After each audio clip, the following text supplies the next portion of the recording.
Well, we're drawing near to the end of our journey through the Old Testament.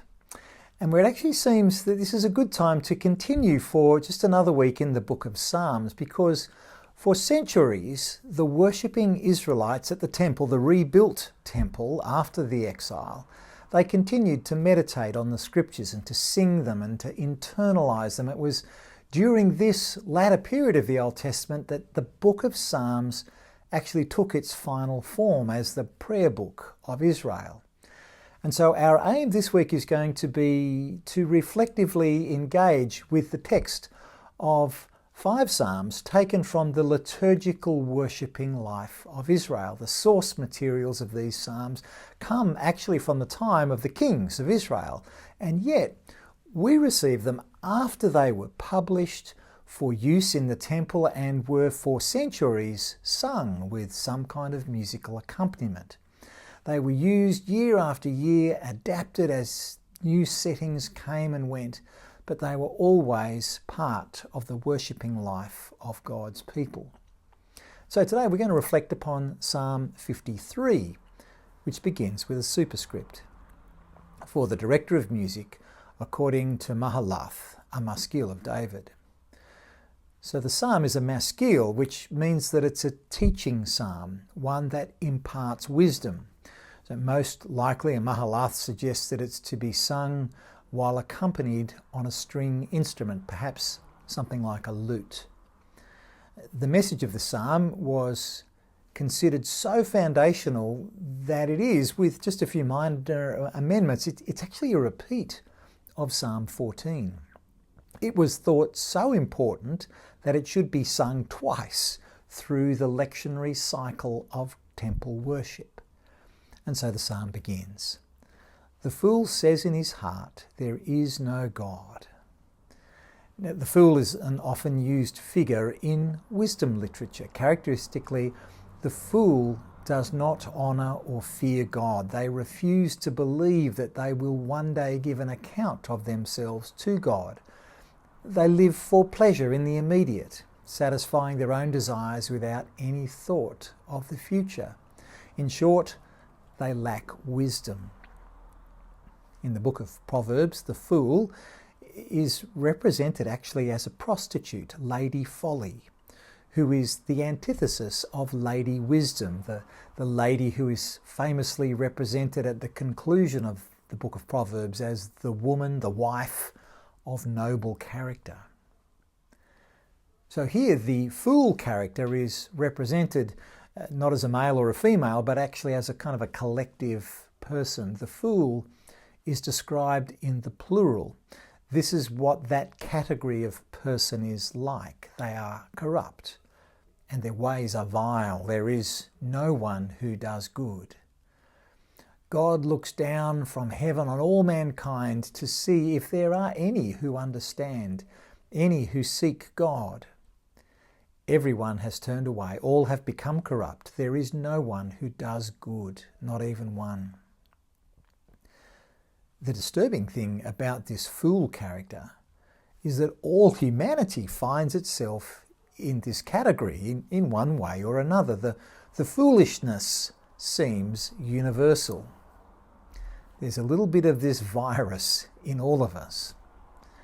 The Apostle Paul picks up on this in Romans 1:18 through to 3:20, a very large, important section where all of mankind finds themselves condemned before the holiness of God. All humanity has refused and suppressed their knowledge of God.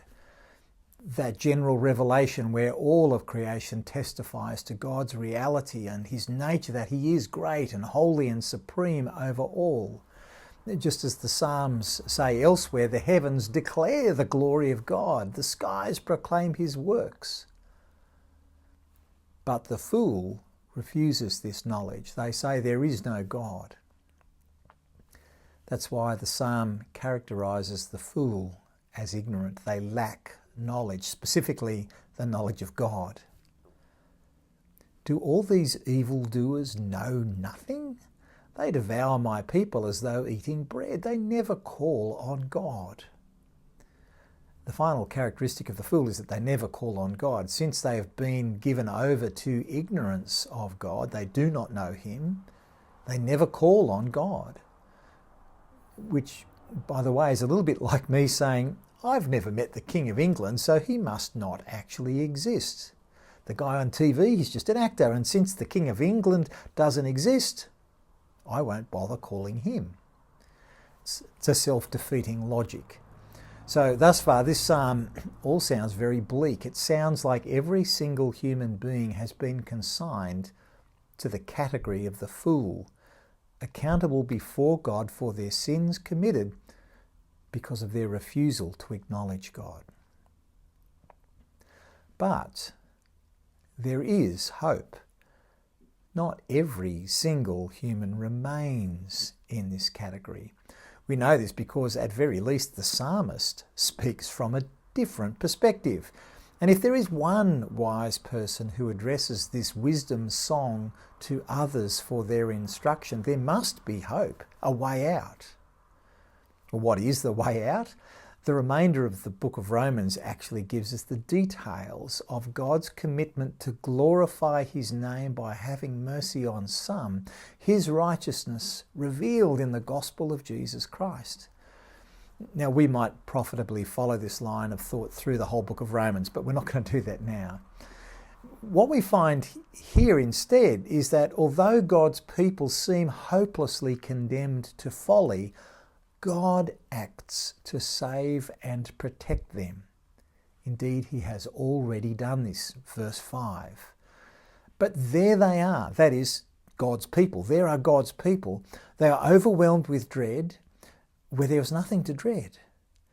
God scattered the bones of those who attacked you.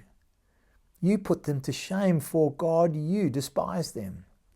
So the turning point of this psalm, recognizing that the they in verse 5 refers to my people, God's people, back in verse 4, the turning point is the news that despite appearances, God's people had nothing to fear. Why? Well, although they were overwhelmed with dread, God had already acted to save his people. The reference to God scattering the bones of those who attacked his people might refer to a physical enemy, but in the context of the fool, the opposition might be their deliberate ignorance of God. Ignorance is overthrown by God revealing himself afresh. This makes sense then of the yearning for God's salvation at the conclusion of this psalm. Verse 6. Oh, that salvation for Israel would come out of Zion. When God restores his people, let Jacob rejoice and Israel be glad.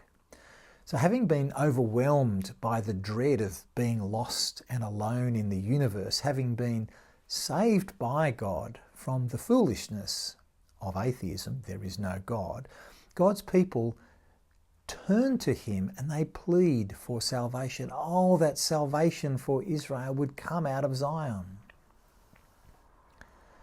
So this foundational psalm concludes with actually a call for salvation. The details of this salvation are going to remain veiled for now, but once more, you see, and decisively, God will intervene. He does intervene. He does bring salvation from Zion, but actually from another hill just outside the walls of ancient Jerusalem, another hill actually called the place of the skull. God has restored his people despite their inability to contribute anything toward the process. You see, the ancient worshippers of Israel cried out to God to rescue them from foolishness and from the judgment that must surely follow.